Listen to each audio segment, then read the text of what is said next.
प्रेम से बोलिए सदगुरु साहिब जी की जय हो। सतनाम साहिब। नमो नमो सतपुरुष को नमन करूं हर बार। नमस्कार गुरुदेव को जिन भेद दिया है सार। हे साहिब आपका अनंत अनंत शुक्रिया, अनंत अनंत आभार। साहिब जी आपकी सर्वदा ही जय जयकार। आदरणीय सर्व संतों की जय हो। उपस्थित आदर के योग्य सभी जीवात्माओं को मेरा नमन। सतनाम साहिब। हम सब में बैठे परमपिता परमात्मा को शत शत नमन। स्वार्थ के सब मीत यहाँ तेरा नहीं है कोई, आप आपको चालना यहाँ मिलाप दिन दोए। ये भी नित्यानंद जी की वाणी है। देख लो इस दुनिया में सब स्वार्थ के मीत नहीं है क्या? जब तक आप सामने वालों का कर रहे हो ना, तब तक आप उनके प्यारे हो, तब तक आप उनको भा रहे हो। एक छोटी सी गलती कर दो, जानबूझ के कर दो, पता है क्या कहा जाता है कि अगर किसी को परखना हो ना, उसको गुस्सा दिला दो।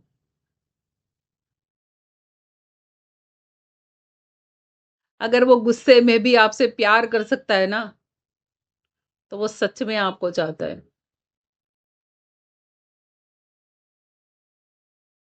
वो आप पर गुस्सा करके भी आपसे क्षमा याचना कर सकता है ना, तो वो आपको बेपनाह चाहता है। और वो गुस्से में भी आपको सदका कर सकता है ना, तो वो आपको असीमा से परे चाहता है। असीम प्रेम है उसका। और जो जन उसको खो देते हैं ना, वो निहायती मूर्ख होते हैं, मूर्ख।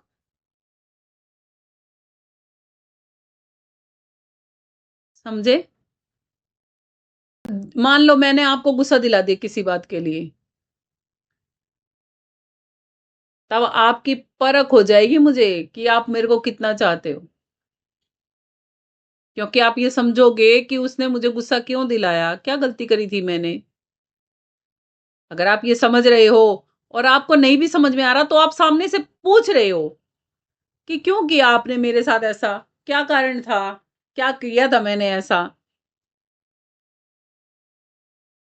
और तब भी आपको नहीं समझ में आएगा, फिर भी आप माफी मांगो कि मुझे नहीं समझ में आ रहा, आप मुझे माफ कर दो क्योंकि मैं आपको बहुत चाहता हूं या चाहती हूँ।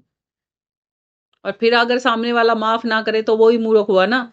क्योंकि आप तो उसको छोड़ना ही नहीं चाह रहे किसी भी तरीके से। आपको उस पे, सामने वाले पे गुस्सा भी आ रहा है, आप फ्रस्ट्रेटेड भी हो रहे हो। आप फिर भी चाह रहे हो कि नहीं भाई, ये हमारे बीच की दूरी दूर हो जाए बस किसी तरीके से।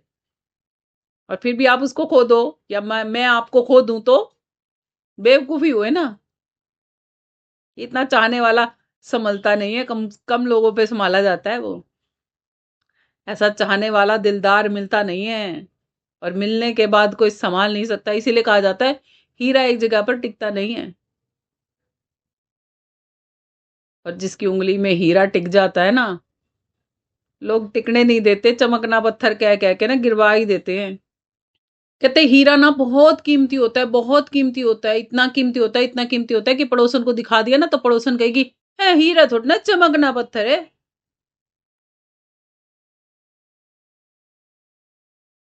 और 10 पड़ोसनों को दिखा देना तो 10 की 10 यही कहेंगी है हीरा थोड़ा ना, चमकना पत्थर है। और आप भी यही समझ के चमकना पत्थर और गिरा दोगे। इसीलिए कहा जाता है हीरे की कदर तो केवल जौहरी को पता होती है। एक बार एक ब्राह्मण था, उसको 5 ठग मिल जाते हैं। अब ब्राह्मण बहुत विद्वान था और पूरे काज पूरे विधि विधान से करवाता था। एक सेठ के यहाँ गया तो सेठ ने प्रसन्न होकर गाय, बछड़े वाली और दुधारू गाय उसको दे दी, बहुत बढ़िया किस्म की, दान में। अब ब्राह्मण बड़ा खुश, अब लेके आ गया। और ठगों ने देख लिया कि है ना, ब्राह्मण देवता तो आज भाई बड़ा माल लेके जा रहे हैं, इनसे तो ये माल लेना ही पड़ेगा। अब वो सलाह मिला लेते हैं ठग आपस में। तो भाई क्या किया जाए, क्या किया जाए। सलाह मिल जाती है उन सब की, तो कहते हैं चौराहे चौराहे पे खड़े हो जाएंगे, पूछेंगे पंडित जी कहाँ जा रहे हो। सबने एक ही जवाब देना, ये गधा लेके कहाँ जा रहे हो। अब जो 4-5 जने एक ही चीज को कहेंगे, अब जैसे हमारे साथ होता है ना घरों में, हमें कोई कह देता है ना, है मम्मी तू तो पागल है। आया आदमी, है तू तो पागल है, तू लुगाई है, तू तेरे में अक्ल ही नहीं। पड़ोसन आई, है के बेबे तू तो पागले है। अब हम सोचने में मजबूर हो जाएंगे, ले वे कोई आवे, पागल है पागल है पागल। फिर तो हमारी हरकतें भी पागलों वाली शुरू हो जाएंगी।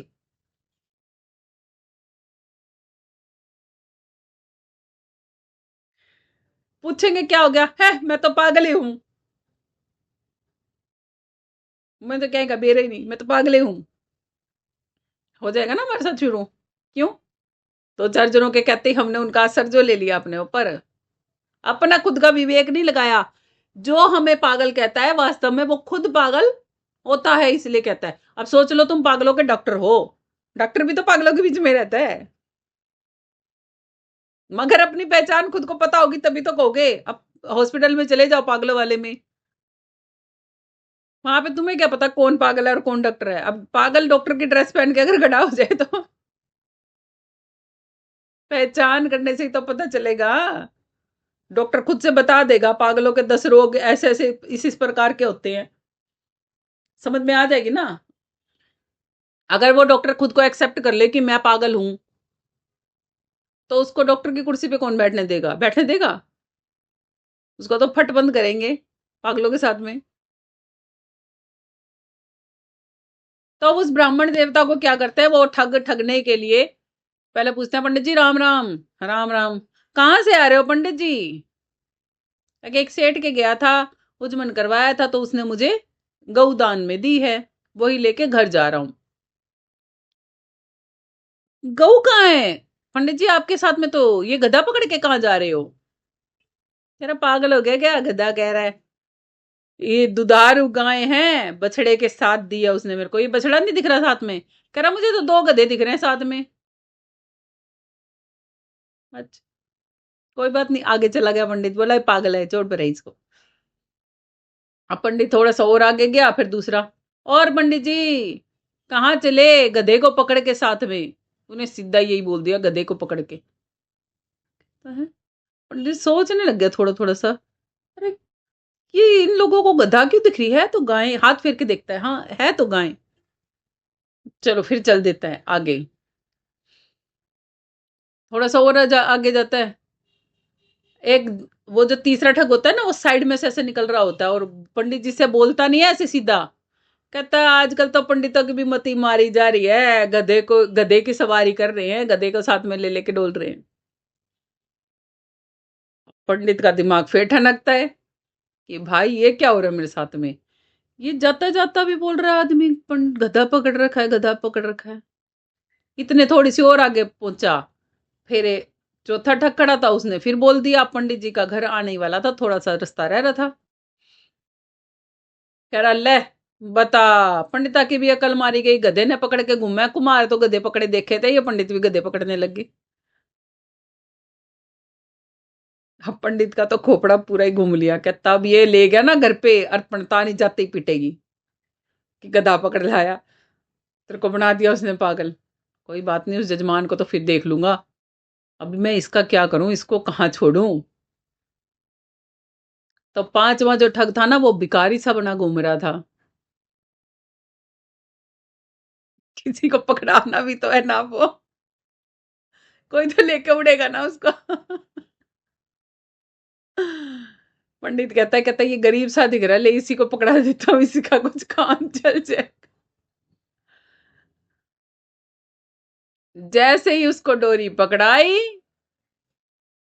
और वो तो फुर्र निकल के आई पणतानी बाहर। पणतानी बोली क्या था?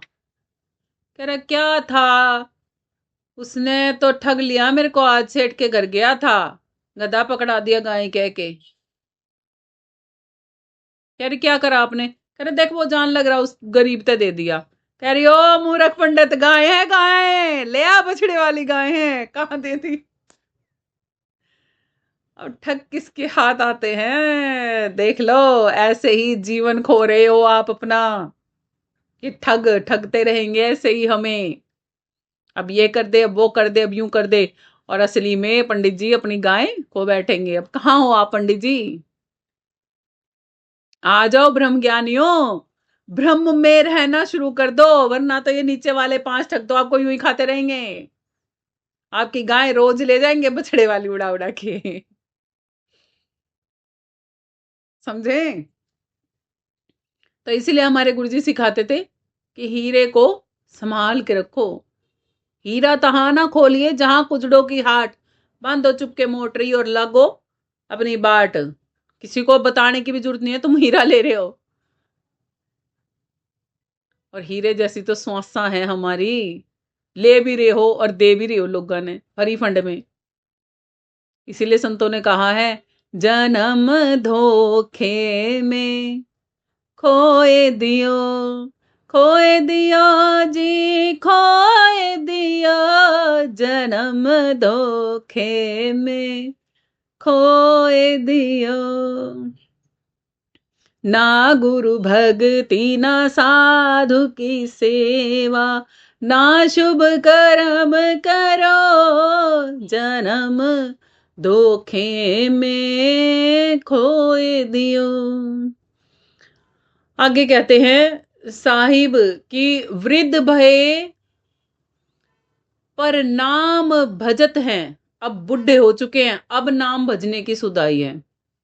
निकसत सूरत आवाजा, सूरत में से अंदर से ग्लानी हो रही है खुद में से, और आवाज आ रही है कि अब क्या होगा। अब भज लेते हैं। ए बेटी मन्ने सिखा के जाइए कुकर भक्ति करे। आंटी इतने तो सारी उम्र तो संसार की भक्ति कर ली, आखिरी टाइम में भी संसार ने रो लिए, फिर क्या करेगी राम का नाम जप के? पल पल में तू भूलेगी, पल पल में मैं तेरे घर आए जाऊंगी इतने याद कराना। जड़े चिप रही है ना ओड़ी चिपी रही तो जोक की डाल। बताओ क्या करें, क्या करें? तमाम उम्र तो बिना भक्ति के गुजार दी, और सोचते हैं बुढ़ापे में हम भक्ति कर लेंगे। केवल वही बुढ़ापे में भक्ति कर सकते हैं जिनकी अत्यंत प्रबल और तीव्र चाह होती है परमात्मा से मिलने की, जो अपने जिंदगी के इन सुख दुखों के थपेड़ों से समझ चुके होते हैं कि हम करने क्या आए थे और कर क्या रहे हैं, जो ये जानना चाहते हैं कि वास्तव में ये जीवन हमने क्यों खो दिया। जिनके जीवनों में कभी कोई सच्चा गुरु नहीं आता, अंतिम पड़ाव पे आता है, उनके भाग सवल्ले होते हैं, क्योंकि वो भक्ति करके भवसागर से पार हो सकते हैं। कहते हैं टूटी खाट पुराना छिंगला, टूटी हुई सी तो खाट है और उसके ऊपर है ना शरीर पड़ा है, वो भी कैसा है? जज्जर सा है, छिंगला सा है। पड़े रहे हो दरवाजा, और कहते हैं कि ऐसे है जैसे दरवाजा मरड़ मरड़ बोलता है ना कमजोर होने के बाद। आती है दरवाजों में से आवाज, कभी सुनी है? उसने खोलो चरड़ मरड़ करता है। और जब खाट पुरानी हो जाती है तो वो कैसे करती है? चरड़ मरड़ करती है। और बुढ़े बुढ़े हो जाते हैं जब, तो वो कैसे करते हैं? बड़बड़ाए जाओगे पड़े पड़े बरड़ बरड़ बरड़ बरड़। वे भी बच्चे क्या कहेंगे, ये इसकी चरड़ मरड़ नहीं बंद होती। वो हालत हो जाएगी हमारी। और घर में पता है क्या कहा जाएगा? बड़बड़ात है वृथा बूढ़ा अटपटाठो याम। जवानी थी जब नाम ना जपा, अब बुढ़ापे में क्या करे। जवानी थी जब नाम ना जपा, अब बुढ़ापे में क्या करे। ऐ मनुष्य अब पछता रहा है, वृद्धावस्था में क्या करे। नहीं बनेगा ना कुछ भी काम। काज करने हैं तो जवानी में ही होंगे। जैसे युद्ध जवान करते हैं, भक्ति जवान करते हैं। घर गृहस्थी की बोझ किस पे डालते हैं हम? बुड्ढों को कहते हैं शादी कर लो। क्या कहोगे? अकल मारी जा रही है कि इसकी, बुढ़ापे में यो ब्याह करेगा। और बालक जवान हो जाए तो क्या करें?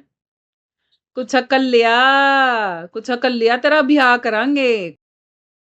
ब्रह्मा विष्णु महेश डराने, सुनत काल के राजा, कहे कबीर सुनो भाई साधो, चढ़ चले ज्ञान जहाजा,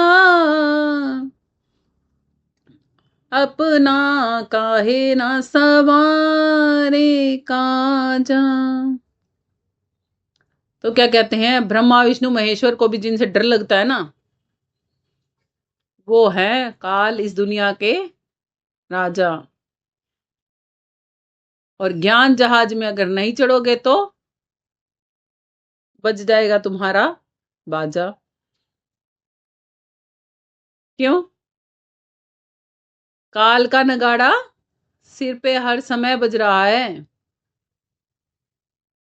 ये नहीं पता कि कब किसको ले जाए। इससे पहले कि वो लेने आए, खुद ब खुद ही घर खाली करके भाग जाओ।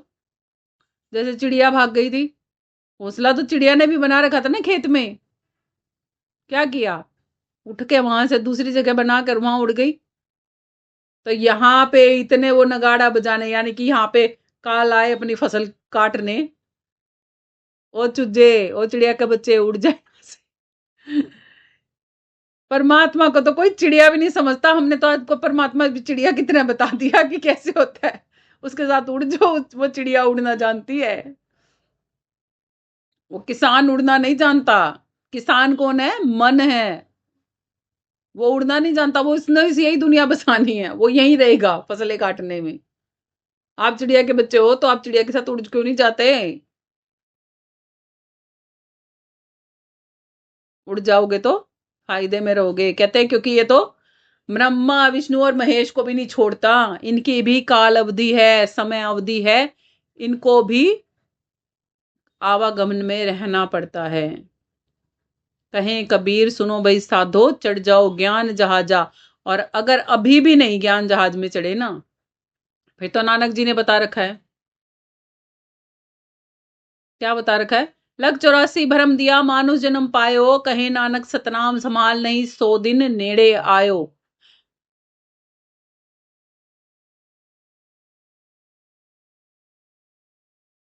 जैसे जल विच कमल निराले, मुर्गा भी नेसाने, सूरज शब्द भवसागर तरिए, नानक नाम बखाने। कहते हैं नानक जी, मैंने तो उस जहाज का नाम ही बता दिया तुम्हें। अगर उसमें चढ़ जाओगे, जैसे जल में कमल रहता है ना, ताकत तो इस तन की संसार से ही खींचनी है हमें, जो हम इसमें लगा रहे हैं ना, उसको उल्ट करना है।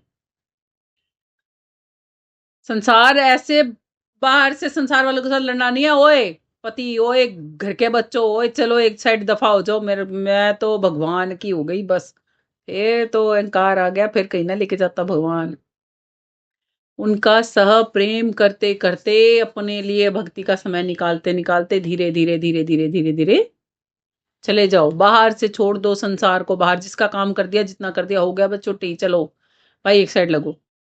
अंदर मत इकट्ठा करो इनको, तब जाओगे। जैसे जल में कमल होता है, जल मुर्गाई जल के अंदर जाती है, मछली पकड़ती है और उड़ जाती है, पंख गीले नहीं करती। ऐसे ही आप अपनी आत्मा को संसार में मलिन मत करो, ऊपर ही रखो, ज्ञान जहाज में बिठा के रखो। सूरज शब्द योग करो, सूरत शब्द भवसागर तरिए, नानक नाम बखाने। कहते मैंने तो बता दिया तुम्हारे को। सतनाम जहाज है चढ़े सो उतरे पार, श्रद्धा कर सेव दिए सतगुरु तारनहार। नानक नाम जहाज है चढ़े सो उतरे पार। नानक जी कहते हैं वो नाम का ही जहाज है, वही सतनाम है, वही सूरज शब्द योग है। अगर उसको कर लोगे तो पार हो जाओगे। यही साहिब बता रहे हैं कि उस ज्ञान जहाज में बैठ जाओ। नानक जी कहते हैं, ज्ञान अंजन सतगुरु दिया, ज्ञान अंधेर विनाश, हरि कृपा ते संत भेटिया, नानक मन प्रकाश। कि मेरे सतगुरु ने ज्ञान की अंजन भर के, अंजन क्या होता है? सुरमे की तरह होता है, काजल की तरह होता है। कहते हैं वो लगा दिया आंखों में। आंखों में अंजन लगता है, दांतों में मंजन लगता है। और क्या हो गया? मेरे अंधकार का, जो मुझे यही नहीं पता था कि मैं तन नहीं, मैं चेतना हूं, वो अज्ञान मिट के ज्ञान में कन्वर्ट हो गया। अंधकार, अंधेर, विनाश और हरि कृपाते। कहते हैं उस परमात्मा ने ही कृपा की कि संतों का संग मिला, गुरुजनों का संग मिला। हरि कृपा ते संत भेंटिया, संतों के मिलने के बाद क्या हुआ, मेरे हृदय में, अंतःकरण में वो ज्ञान का प्रकाश हो गया, वो ज्ञान जहाज मिल गया जिसमें बैठ के अब हम उड़ सकते हैं। सतगुरु मैं तेरी पतंग, हो सतगुरु मैं तेरी पतंग, हवा विच उड़दी जावांगे, हवा विच उड़दी जावांगे, हो दाता डोर हत्था छड़ी ना मैं कट्टी जावांगी। और मेरी भी डोर मेरे सतगुरु आप हमेशा संभाल के रखना अपने पास, क्योंकि आप ही हो जो मेरे सबसे निकट हो। अगर आपने ही मेरी डोर छोड़ दी तो मैं भी इस भवसागर में डूब जाऊंगी। इसी शुभकामना के साथ आज के सत्संग को यहीं पर विराम करते हैं। प्रेम से बोलिए सतगुरु साहिब जी की जय हो। सतनाम साहिब। हे साहिब आपका अनंत अनंत शुक्रिया, अनंत अनंत आभार। साहिब जी आपकी सर्वदा ही जय जयकार।